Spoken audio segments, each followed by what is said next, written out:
va vous présenter aujourd'hui les dernières tendances de ce marché en forte ébullition. Donc on va avoir 3 parties ensemble. La première, on va vous présenter un petit peu la filière. Qu'est-ce que c'est que le vrac? À quels enjeux on répond? Et qu'est-ce que fait Réseau Vrac? Et ensuite, on va vous présenter un peu le secteur. Où est-ce qu'on en est en termes de chiffre marché, en termes d'offres? Et enfin, on vous présentera les derniers projets de la filière. Alors, à votre avis, quels sont les 2 enjeux qu'on a identifiés il y a quelques années et auxquels on souhaite répondre avec le vrac? Si vous avez une idée, n'hésitez pas à lever la main. Non? Le plastique, effectivement. Donc le plastique, et il y en a un autre, souvent auquel on ne pense pas. Oui, le gaspillage, effectivement. Et le gaspillage des produits aujourd'hui, c'est ce qui fait que le vrac est unique comme mode de distribution, parce que c'est le seul mode de distribution qui vous permet de choisir la quantité.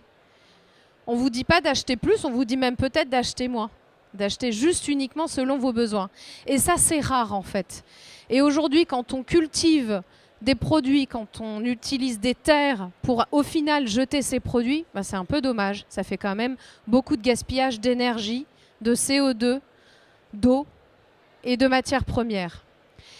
Et le deuxième enjeu qu'on avait identifié il y a 5 ans, alors bien sûr, rassurez-vous, le vrac existait avant l'association Réseau Vrac, mais quand nous, on l'a créé, c'était ces 2 enjeux qu'on avait identifiés et auxquels on souhaitait répondre en développant ce mode de consommation. Donc là, je vous ai mis quelques chiffres. Je suis sûre que vous les connaissez déjà. Je vous laisse peut-être les lire. Mais nous, on avait envie, en développant ce mode de consommation, de pouvoir participer à la réduction de ces 2 enjeux. Réduction du gaspillage des produits au sens large. Qui n'a pas fini son tube de crème solaire? Le vrac, ça va vous permettre peut-être d'en acheter moins. Et enfin, pour une fois à la fin de l'été, de ne plus en jeter. Et ça va vous permettre aussi de pouvoir réduire vos déchets d'emballage, puisque vous allez pouvoir venir faire vos courses avec vos propres contenants. C'est pas mal, non? Et du coup, donc, la solution qu'on a identifiée, vous l'avez compris, c'est la vente en vrac. Et on a la chance en France, depuis le 10 février 2020, d'avoir une définition officielle de la vente en vrac dans la loi. Alors c'est grâce à la loi AGEC, anti-gaspillage pour une économie circulaire, que l'on a pu apporter une définition de la vente en vrac, laquelle se trouve dans le Code de la consommation. Ça veut dire que jusqu'au 10 février 2020, le Code de la consommation n'était fait que pour le préemballé. Et le vrac n'existait pas aux yeux de la loi. On savait tous plus ou moins ce que c'était, mais en fait, on n'existait pas aux yeux de la loi. Et nous, on a fait en sorte que cette définition-là puisse exister.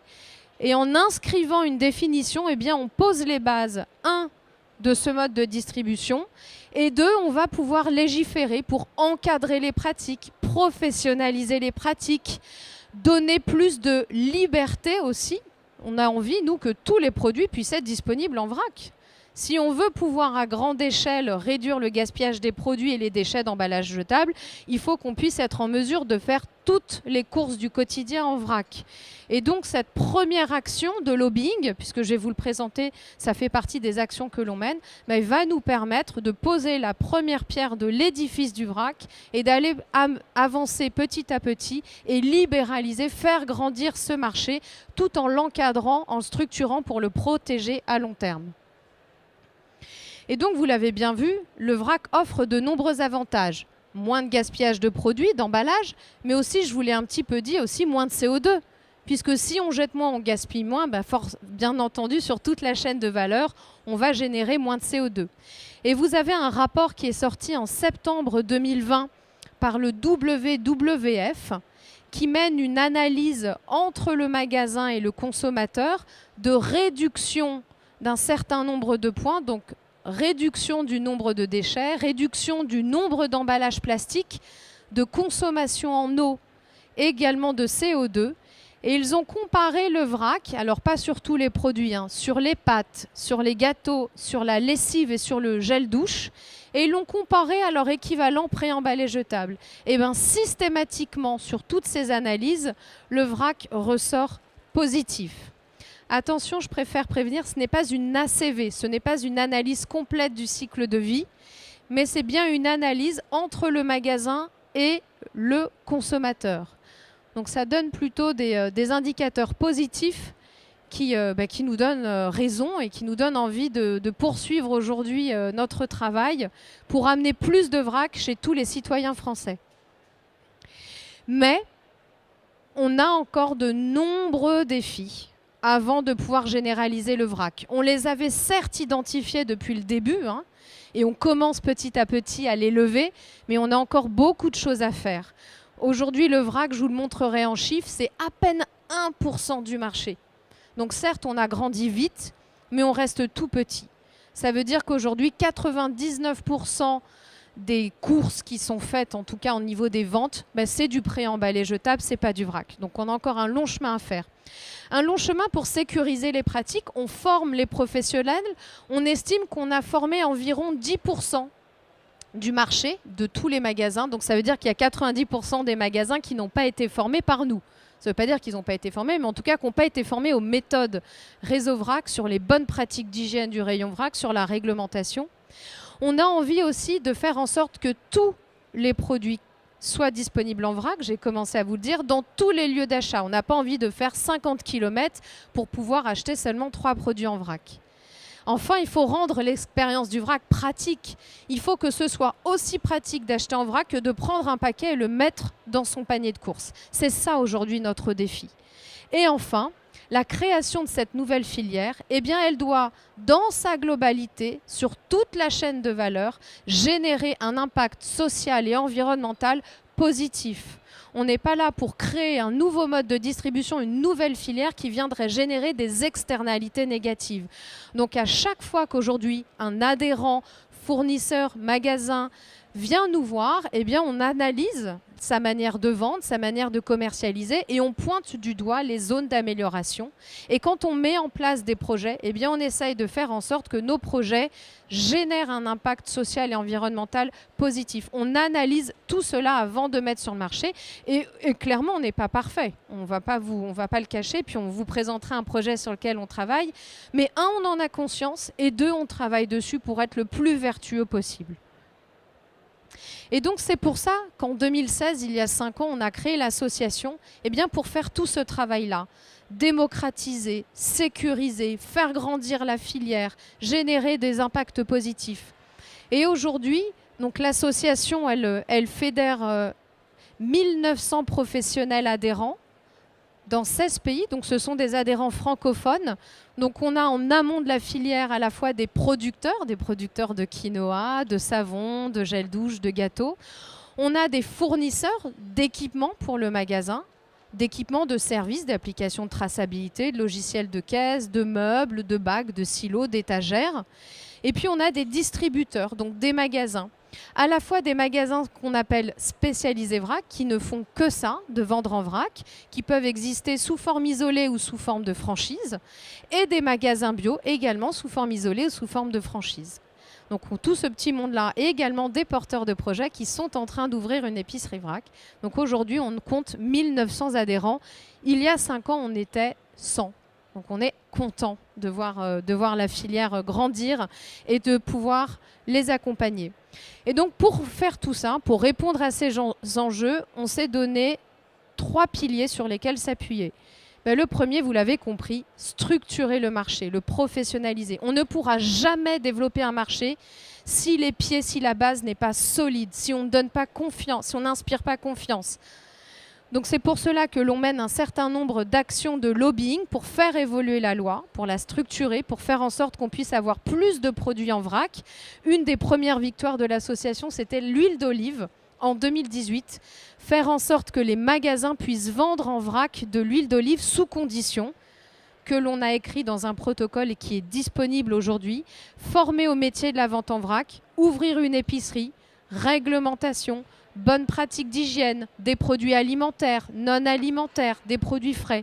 Toutes ces formations-là, aujourd'hui, elles permettent au marché de sécuriser les pratiques et de donner envie aux consommateurs de venir faire leurs courses en vrac. Et une fois qu'on a structuré, et on continue tout au long de la vie de structurer ce marché, on le développe. Et on le développe en mettant en relation les acteurs pour qu'ils puissent se parler, innover, commercer. On crée un certain nombre de services et d'outils également, comme des guides juridiques de la vente en vrac, des guides des bonnes pratiques, des études. Notre association mène un certain nombre d'études seules ou avec nos adhérents. On a créé également un salon professionnel, un peu à l'instar de Natexpo, mais en beaucoup plus petit, entièrement dédié au secteur du vrac. La prochaine édition aura lieu d'ailleurs à Paris, le 16 et le 17 mai prochain au Parc Floral. Vous pourrez rencontrer plus de 200 exposants sur des jours, les trophées du vrac, des conférences. Et enfin, on noue un certain nombre de partenariats, puisqu'aujourd'hui, les acteurs du vrac ont besoin de financement pour pouvoir ouvrir leur épicerie ou refinancer leur activité quand ils se déploient, ou bien de pouvoir faire certifier leur magasin, par exemple, ou d'avoir accès à une électricité verte comme Enerpcop, de manière à pouvoir, comme je vous le disais, être en cohérence sur toute la chaîne de valeur et générer un impact social et environnemental positif. C'est aussi ça, les partenariats chez Réseau Vrac. Et enfin, en parallèle, notre but, c'est d'encourager tout le monde, citoyens, politiques, pouvoirs publics, journalistes, entreprises, à comprendre le sujet du vrac, à être en mesure d'en parler, à consommer et à s'y mettre. Et c'est pour ça qu'il y a 1 an, pour les consommateurs, nous avons sorti un livre Vrac mode d'emploi. Vous pourrez venir sur notre stand en J101 le feuilleter. On a apporté un exemplaire, voilà, vous pourrez venir le regarder, et qui guide pas à pas le consommateur pour faire ses courses en vrac et lui montrer que oui, c'est facile de faire ses courses en vrac, on peut le faire. Il y a des boutiques, il y a des produits et on peut changer dès demain son mode de consommation. Et donc, on ne vous a pas mis toutes les actions qu'on a menées en 5 ans, mais un rapide aperçu en 2 ans. Vous voyez en bleu foncé, loi AGEC et la loi climat également qui vient de sortir. Notre association a travaillé avec les sénateurs, les parlementaires et le ministère de la Transition écologique pour qu'on puisse avoir des articles sur le vrac et encourager ce mode de distribution.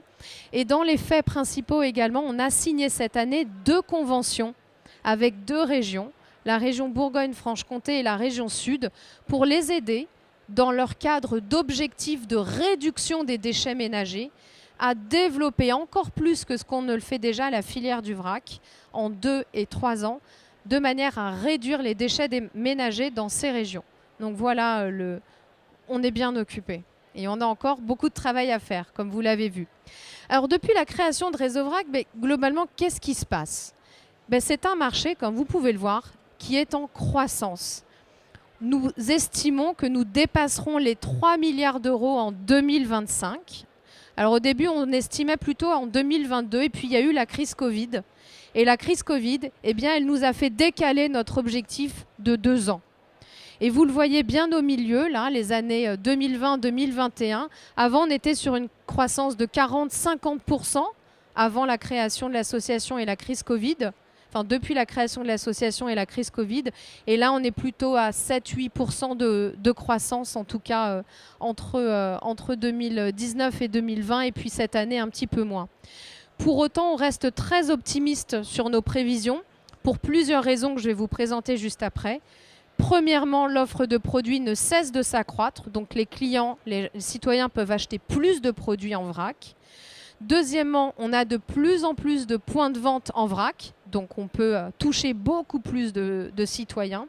Et enfin, on a un cadre législatif qui vient encourager le développement du vrac et qui va pousser tous les fabricants, les industriels, les magasins et les citoyens à consommer en vrac. Et donc toutes ces actions-là font que le marché va naturellement s'agrandir et croître. Et bien entendu, nos citoyens sont au rendez-vous. La crise n'a pas affaibli les consommateurs. On reste sur nos 37%. On avait perdu 3 points de consommation la première année Covid. Avant la crise Covid, on était à 40% de Français qui consommaient en vrac. Depuis la crise Covid, on est tombé à 37%. Et là, on a refait une étude avec notre partenaire Nielsen. Et en septembre, on était encore à 37%. Donc, on a une consommation qui se stabilise. Et parmi ces 37%, on a augmenté. Avant, on était à 46% de réguliers. Maintenant, on est à 50% de réguliers. Donc la moitié de ces 37% sont des consommateurs réguliers de vrac, c'est-à-dire qui consomment du vrac au moins une fois par mois, ce qui représente environ 5,4 millions de foyers français. ce qui n'est pas anecdotique. Donc non, on n'est pas sur un marché de niche, on touche tout le monde, mais on a encore 63% à aller chercher. Il y a 63% encore de Français qui ne consomment pas en vrac. Donc voilà, on a un champ assez libre devant nous. Et quand on interroge tous les Français, donc même ceux qui ne consomment pas en vrac, eh bien plus de la moitié, 62% nous disent « Eh bien moi je veux plus de produits en vrac ».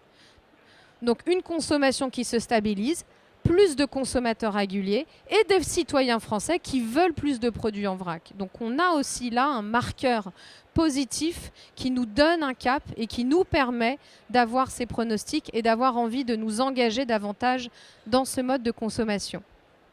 Et je vous le disais, on a une famille de produits qui s'agrandit. Au tout début du vrac, on était surtout sur des produits alimentaires secs. Des noix de cajou, des amandes, un peu de céréales. Aujourd'hui, on comptabilise plus de 11 familles de produits disponibles en vrac, avec bien entendu tous les produits de consommation courante, épicerie sucrée, salée, alimentaire liquide, produits cosmétiques, d'entretien pour la maison. Mais on a eu cette année des tests qui se sont concrétisés par de la vente en magasin de yaourt. Du yaourt en vrac qu'on peut acheter à la juste quantité dans son propre bocal. Et ça, c'était pas évident. C'est plus d'1 an et demi d'innovation, de recherche et développement pour pouvoir distribuer du yaourt en quantité choisie, au juste poids dans vos propres contenants, sans affecter la santé et la sécurité du consommateur. Et on a vu récemment de la papeterie. Donc on peut aller acheter, donc on sait qu'on pouvait le faire déjà chez son libraire, mais pas forcément dans des magasins où il y a du libre service. Donc là on peut acheter également de la papeterie, de la jardinerie, de la litière pour chat, des croquettes pour animaux, des vis. Et puis une des dernières nouveautés, des produits de coiffure, de la poudre pour faire ses colorations dans des magasins de coiffure. Ça vient d'arriver avec un de nos adhérents qui s'appelle Couleur Gaïa, qui a mis plus d'1 an, pareil, de recherche et développement pour proposer à ces 800 coiffeurs du vrac. Et là, ils ont déjà équipé, par exemple, 150 boutiques où le client peut venir dans des petits contenants étudiés pour venir récupérer au juste poids les poudres pour faire leur coloration à domicile. On est très contents. Et également, donc je vous le disais, donc maintenant je vais vous donner des exemples. Donc le vrac frais, qui est une nouveauté de cette année, donc avec par exemple le yaourt lait de vache que l'on trouve à gauche et des Babybel. Donc les Babybel ont d'abord été testés l'an dernier dans une épicerie vrac. En bas à droite, donc là ils avaient juste mis des sortes de tupperwares en verre, des Babybel et on prenait des pinces. Et comme ça s'était bien passé, eh bien, le fabricant a dit moi je vais aller maintenant proposer cette offre là où les clients ont l'habitude de me trouver, c'est-à-dire en supermarché. Et ils ont développé tout un équipement de vente adapté et ils y sont allés avec leur gamme bio. Ils ont retiré le filet, la cellophane et ils ont gardé uniquement la cire, puisqu'aujourd'hui la cire qui emballe le fromage est considérée juridiquement comme de la croûte, donc n'est pas un emballage et c'est vendu au poids dans ce supermarché. Également dans les grandes nouveautés, donc toujours côté marque, je vous le disais, on a de plus en plus de produits et les derniers arrivés, ce sont les marques qu'on n'avait pas forcément au tout début. Donc on a la marque Kellogg's qui a fait le choix, comme Babybel, de s'implanter directement dans le rayon où elle est vendue en emballé. Et là, ils ont proposé des produits moins gras, moins sucrés. On a eu aussi à droite, dans un magasin de proximité, des produits de grandes marques nationales qui sont directement conditionnés et qui arrivent en magasin. Et le magasin n'a quasiment pas de manipulation à faire et vient plugger en fait un bec verseur. Ce dont on s'aperçoit, c'est qu'on a des produits et aussi des formes à la fois de parcours client, d'emplacement, de méthodologie. Et le marché, comme je vous le disais, il est en pleine ébullition pour essayer de trouver en fait pas une, mais plusieurs réponses en fonction des lieux d'achat et des typologies de consommateurs, jusqu'à trouver plusieurs points d'équilibre. On a eu également dans une épicerie spécialisée des marques comme Michel et Augustin qui ont fait des tests pendant plus d'1 an, des tests de vieillissement, tests de recettes, pour finalement aboutir à une partie de leurs recettes disponibles en vrac et pas tous les biscuits. Et également la marque Lustucru Dans un magasin de bricolage, on a également des produits de détergents qui sont venus s'implanter dans le rayon d'origine. Et à droite, on est avec des produits bébés en parapharmacie. Donc également, nouveau lieu de consommation. On ne trouvait pas forcément de vrac. Et là, ils sont en train de passer à des phases de déploiement dans une vingtaine de pharmacies. Et enfin, le luxe. Qui aurait cru, vraiment moi la première, il y a 5 ans, que le luxe allait se mettre au vrac. Alors il y avait déjà les parfums Angèle qui faisaient la fontaine à parfum, mais c'était les seuls. On n'avait pas forcément une image de luxe. Et là maintenant ça y est, toutes les marques s'y mettent, y compris les marques de luxe. Ça veut dire qu'on a réussi à crédibiliser ce marché, à montrer que oui, on pouvait faire du vrac hygiénique, et oui, les consommateurs en voulaient, et oui, il fallait faire bouger les choses à grande échelle, sinon on ne changerait rien, et on resterait sur du tout jetable et du gaspillage. Et donc voilà, donc on a une offre produit qui s'étoffe, et on a également une offre de magasin. On a recensé aujourd'hui tout circuit confondu, donc c'est-à-dire épicerie vrac, rayon des magasins bio, rayon des magasins hypermarchés, supermarchés, donc pas les marchés. Environ 10 000 points de vente en France sont capables de vous proposer du vrac. Parfois, c'est juste 4 références. Parfois, ça monte jusqu'à 1000. Mais on a en France aujourd'hui un parc de magasins qui est plutôt conséquent. J'anticipe. Non, les Allemands n'ont pas beaucoup de vrac. Oui, la France est en avance en matière de vrac. En Allemagne, ils commencent seulement à équiper les magasins bio d'un rayon vrac, ce que nous, on a eu depuis le début en France. Donc on a aujourd'hui en France un parc de magasins qui est relativement bien équipé, mais qui pourrait être 5 fois plus équipé, bien entendu. Et donc là, vous avez le détail de ces 10 000 points de vente. Donc on a en France, là aujourd'hui, 890 épiceries vrac. Il y a 5 ans, avant la création de Réseau Vrac, c'était une vingtaine d'épiceries. On est passé de 20 à 890. On a environ 2800 magasins bio qui comptent un rayon vrac. Et aujourd'hui, il n'y a plus un magasin bio qui s'ouvre sans un rayon vrac. Et au sein de ces rayons, la tendance elle est à l'accroissement de ces rayons et du nombre de références, notamment vers le non-alimentaire. Et on a environ 6350 points de vente proximité supermarché, hypermarché qui proposent du vrac alimentaire ou non alimentaire. Et donc, un territoire qui est toujours de plus en plus maillé. Donc là, on fait un zoom sur nos 890 épiceries vrac qui sont composées à la fois par des épiceries fixes, itinérantes et en ligne, avec, comme vous pouvez le voir sur la carte de gauche, les zones en vert foncé qui sont les zones qui comportent une plus forte densité. Donc c'est le ratio du nombre d'épiceries vrac rapporté à la population. Donc on a un territoire encore aujourd'hui inégal en France, avec des régions qui sont quelque part plus en avance que les autres sur l'offre de vrac. À nous d'aller la développer, à vous d'aller vous investir avec nous dans ce secteur pour offrir à chaque citoyen français une offre vrac la plus large possible, au plus proche de chez eux. Et un secteur qui tient le coup, hein. On l'a vu, on n'est pas du tout sur les mêmes tendances qu'avant la crise, hein. On a un petit peu ralenti, mais on arrive à se stabiliser avec aujourd'hui 59% des magasins qui ont un chiffre d'affaires en hausse quand même cette année par rapport à l'année dernière. On a 29% qui ont un chiffre d'affaires inférieur et 12% qui se stabilisent. On a interrogé cet été 25 commerces adhérents de l'association, de typologies différentes, pour savoir comment se comportait le marché du vrac. Et effectivement, on a noté une petite baisse de fréquentation, mais quand on est allé voir nos homologues, donc c'est-à-dire les supermarchés, les hypermarchés, les magasins bio et les commerces de la proximité, hein, boucherie, charcuterie, en fait, on s'est aperçu qu'il y avait un ralentissement global de la fréquentation en magasin. Et du coup, c'est à nous, là, tous ensemble, tous les commerçants, à se serrer les coudes et à faire revenir les clients en magasin. Mais pour autant, le moral des troupes reste bon, puisque quand on a interrogé nos adhérents, eh bien 84% nous ont dit bah, si c'était à refaire, je le ferais. Aujourd'hui, je me remettrais dans le projet et oui, j'ouvrirais une épicerie vrac. C'est pas parce qu'on a un ralentissement du trafic en magasin que les gens ont abandonné les magasins, ont abandonné la bio, ont abandonné le vrac. Non, mais les gens ont la tête ailleurs. Ils sont dans la rentrée, ils doivent retourner au travail, ils savent plus trop comment se réorganiser. Donc à nous d'aller leur dire coucou, la porte du magasin est ici. N'oubliez pas vos bonnes intentions pendant la crise sanitaire. Revenez nous voir et on est là. On est là pour vous, on est présent. Et au niveau de la partie bio, donc là on a travaillé avec un autre de nos partenaires Biotopia. On a regardé aussi la fréquentation, le poids du vrac dans le chiffre d'affaires des magasins bio. Ben, on a un poids qui est en progression. En 2019, le vrac, c'était 9,1% du chiffre d'affaires.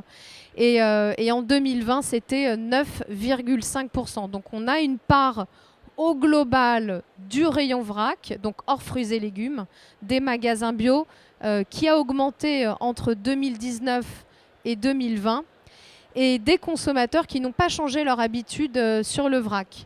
On a même pendant la crise 16% qui ont augmenté leurs achats de produits vrac et 72% qui n'ont rien changé, qui sont restés fidèles.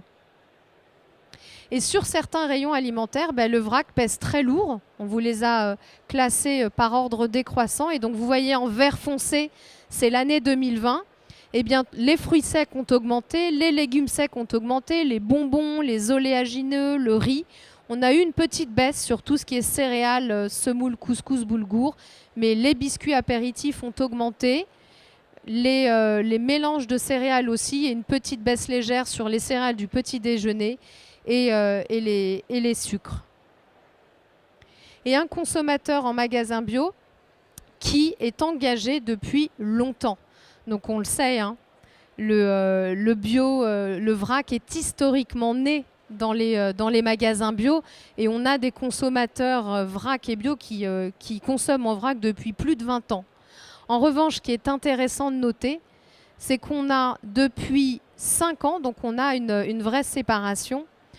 On a 76% des consommateurs, ou 74% des consommateurs qui se sont mis au vrac il y a 5 ans. Et 5 ans, c'est la création de Réseau Vrac. Donc on sent bien vraiment que le vrac était présent bien sûr avant, mais qu'il y a 5 ans, on s'est tous réveillés et on s'est tous dit que le vrac était une solution pour répondre aux enjeux qu'on a vus au début. Et on a interrogé aussi nos consommateurs bio, hein, puisque ce sont nos consommateurs historiques, et on leur a demandé mais est-ce que vous apportez vos contenants quand vous faites vos courses? Parce que bien souvent, quand on interroge des gens, on dit pourquoi vous ne mettez pas au vrac? On dit oh, c'est pas pratique, oh, faut apporter ses contenants, c'est compliqué. Mais en fait, qu'est-ce qu'on voit? On a plus de la moitié des clients du vrac en magasin bio qui apportent leurs contenants. Et qui, parfois, quand ils n'ont pas pris assez, utilisent également les sachets Kraft. Et 21% qui apportent strictement leurs contenants. Et finalement, on n'a que 26% de ces consommateurs qui viennent les mains dans les poches et qui prennent les sachets des magasins. Donc on a quand même 74% des consommateurs de vrac en magasin bio qui font l'effort d'apporter les contenants. Et quand on leur a demandé est-ce que c'était contraignant, eh bien la réponse est non. 74% des acheteurs disent que ce n'est pas contraignant, c'est pas gênant. En fait, c'est un peu comme une habitude. Hein. Quand vous vous souvenez, on a supprimé les sacs plastiques à usage unique en caisse. On était tous là à râler, etc. Et en fait, on a pris le pli. Hein.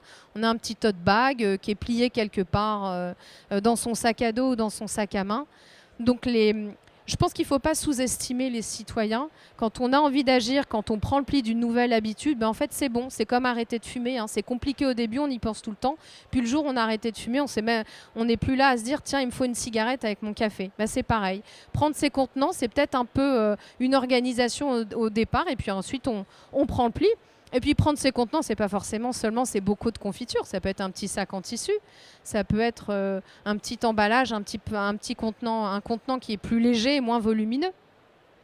Et enfin, Quand on leur a demandé est-ce que vous trouvez que c'est compliqué de tarer son contenant, parce que qui dit apporter son contenant dit bah, attention, il va falloir déduire le poids de ce contenant à la caisse.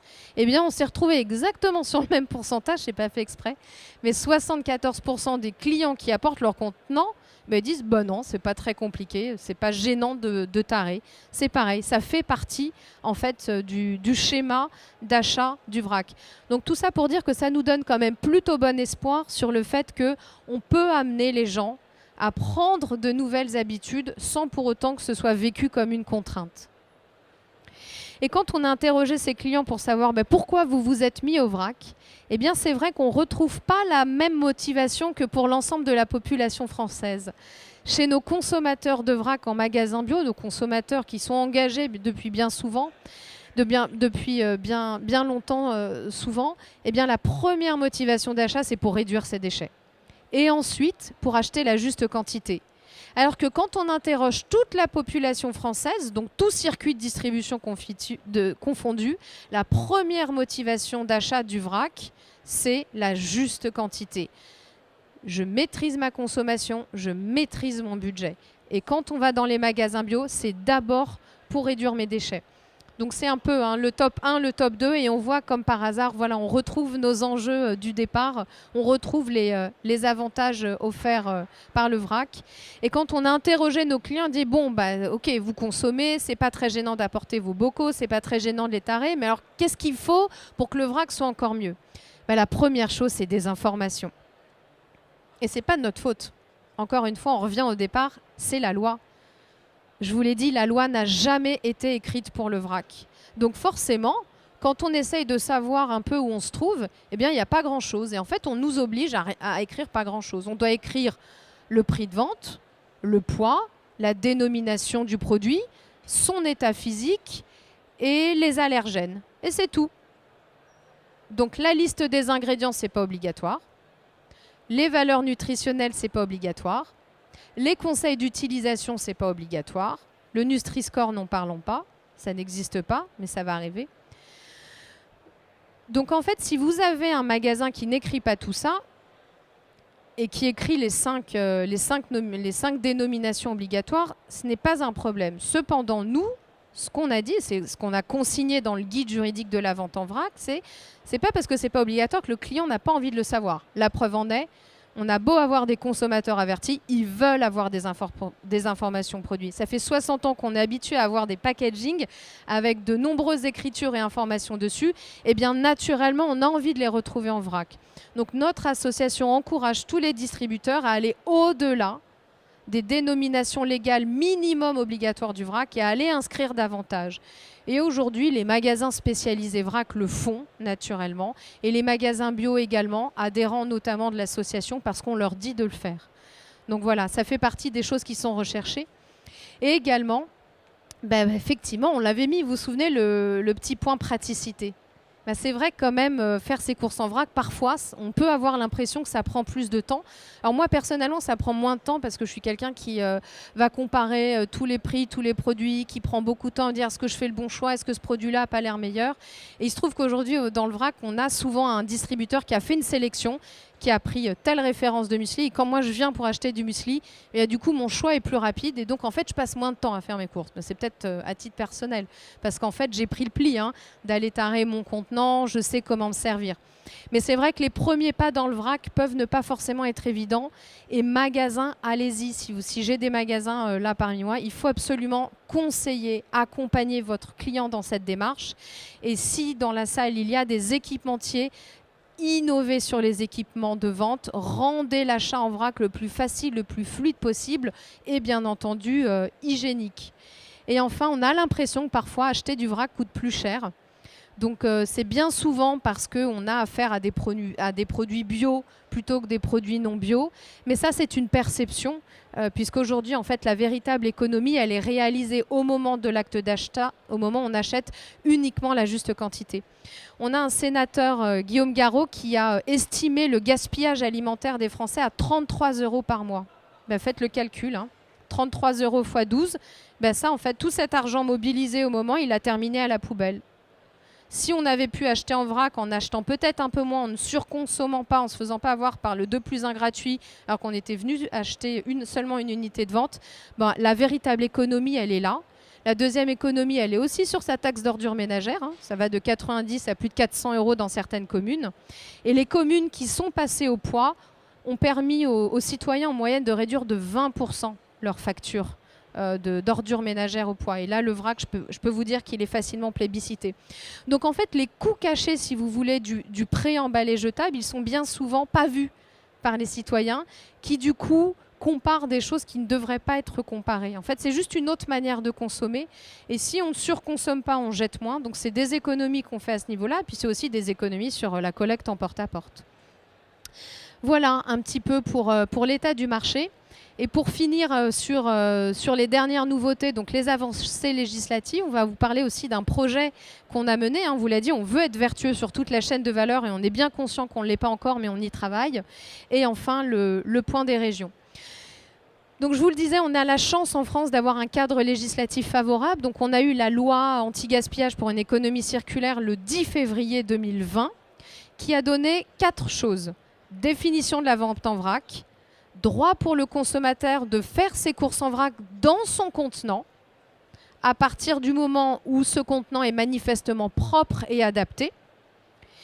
Droit pour tous les produits d'être vendus en vrac sauf motif de santé publique. Et là, il y a un décret qui va paraître, qui va du coup sortir la liste des produits interdits à la vente en vrac. Notre directrice juridique qui fait une conférence ici même lundi vous expliquera tout ça en détail.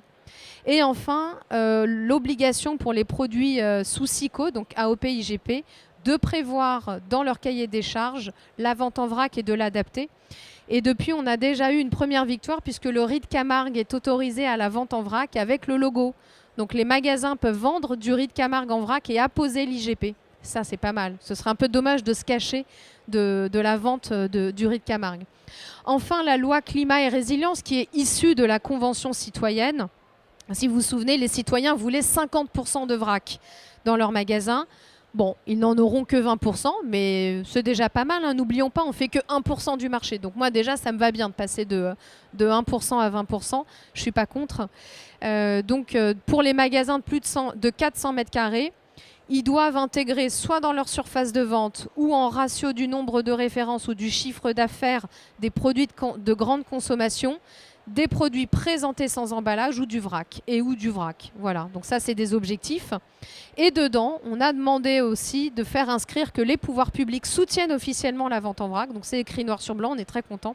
Notamment par des expérimentations et des actions de sensibilisation auprès des professionnels et des citoyens. Et là, on va essayer de s'en emparer pour pouvoir faire parler de nous.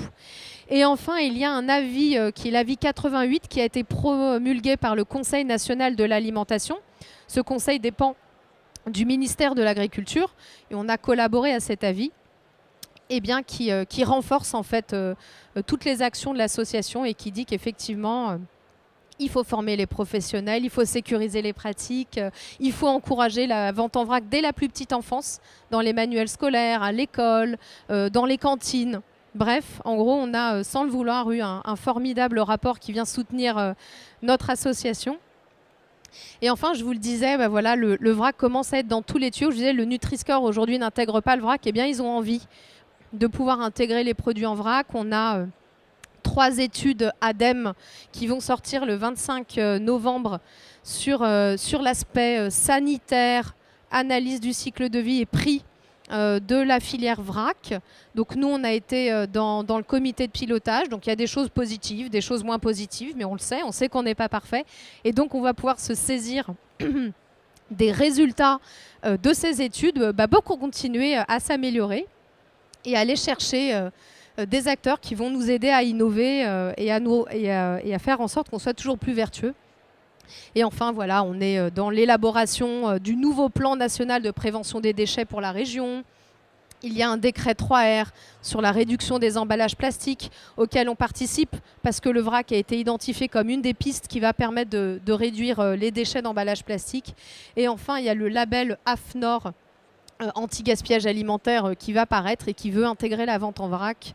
Donc on fait partie aujourd'hui de tous ces travaux d'études et on est également dans les états généraux de l'alimentation qui intègrent le vrac. Donc on est content.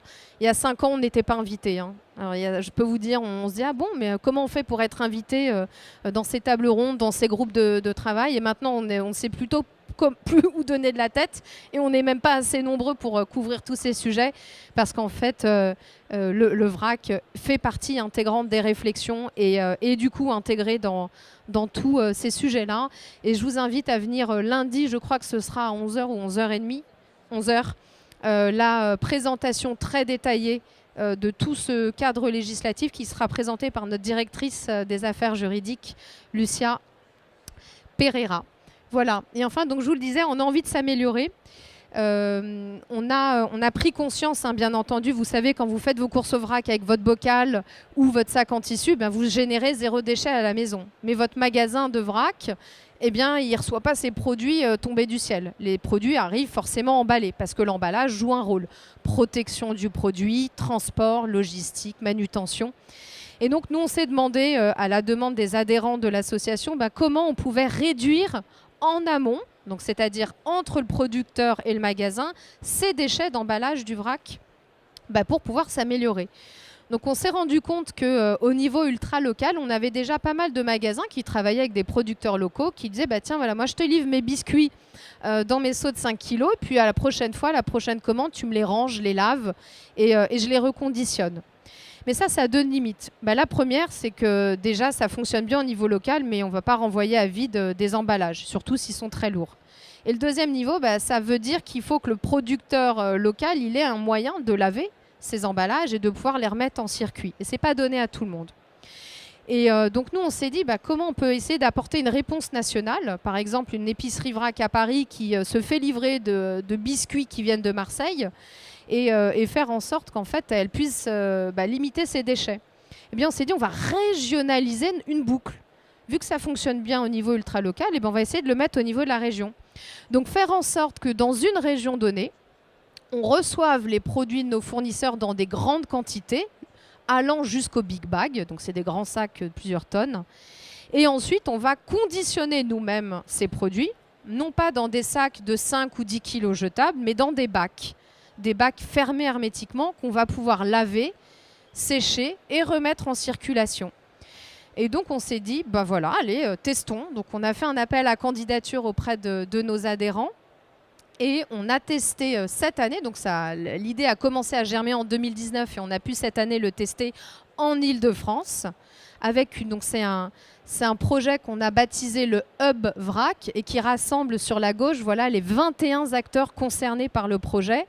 Donc nous, on s'est positionné en tant que coordinateur puisqu'on a pu travailler avec la majorité de nos adhérents et on a intégré donc une marketplace, WeBulk, qui fédère en fait plusieurs fournisseurs de produits vrac.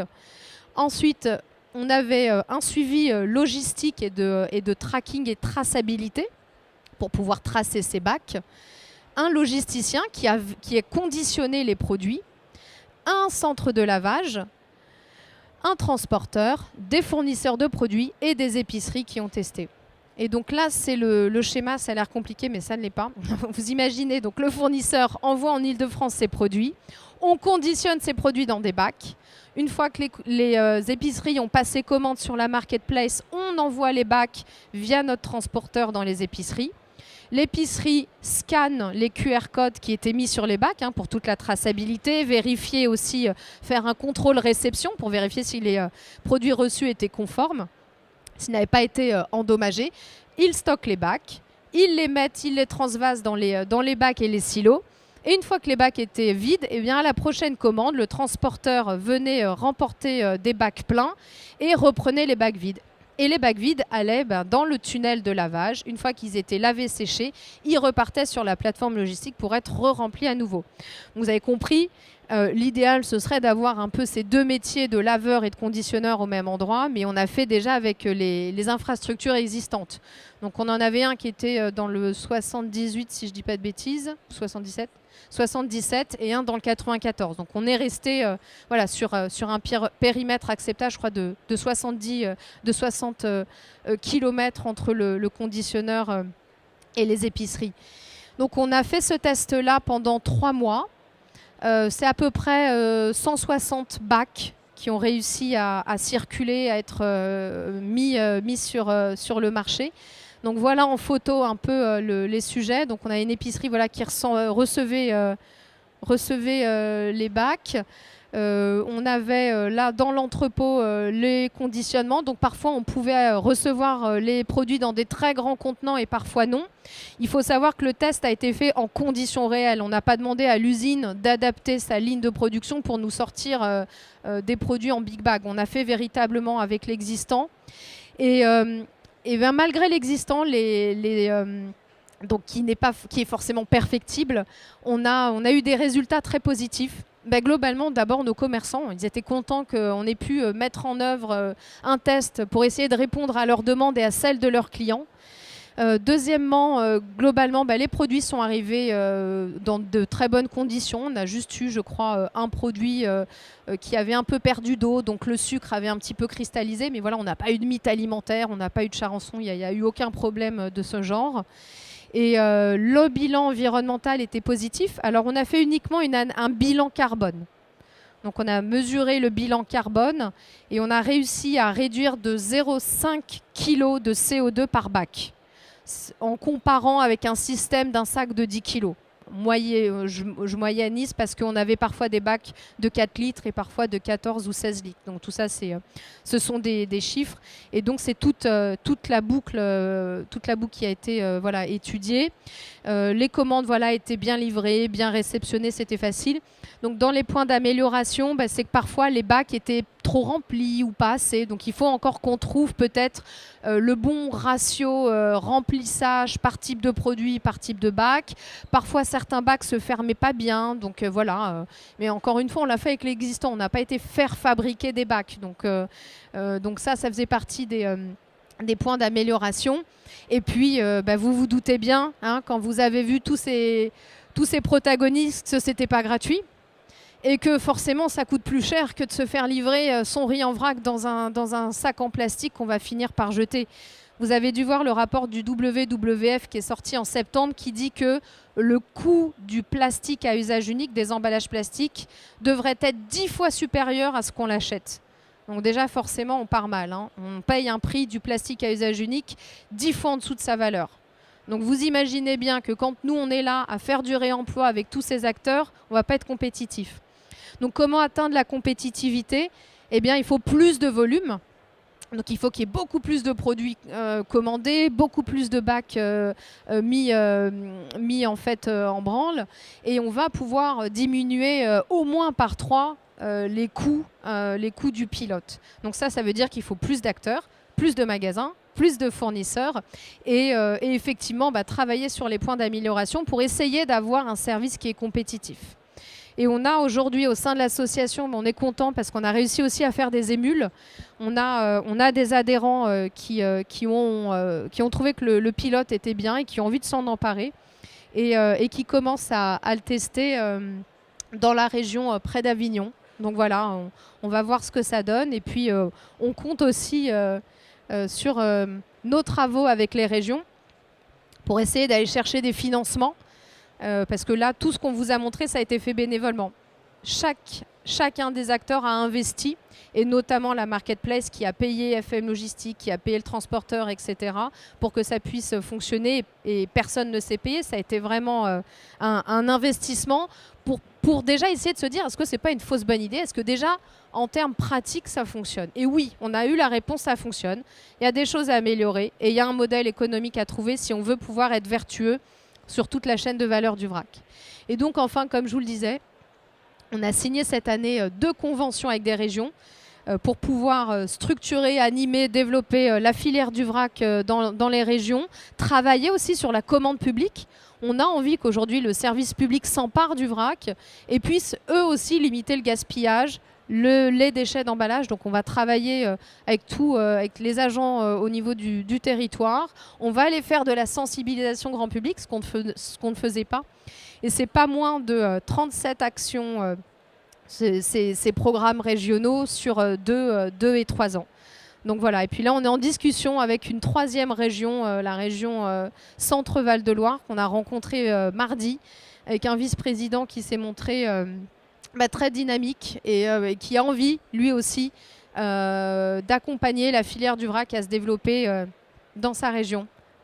Donc on est content, voilà, même si c'est pas forcément évident tous les jours et que la liste des actions est longue, on se sent soutenu et on compte sur vous pour continuer, si vous êtes déjà dans le vrac, vous y mettre et nous rejoindre. Merci.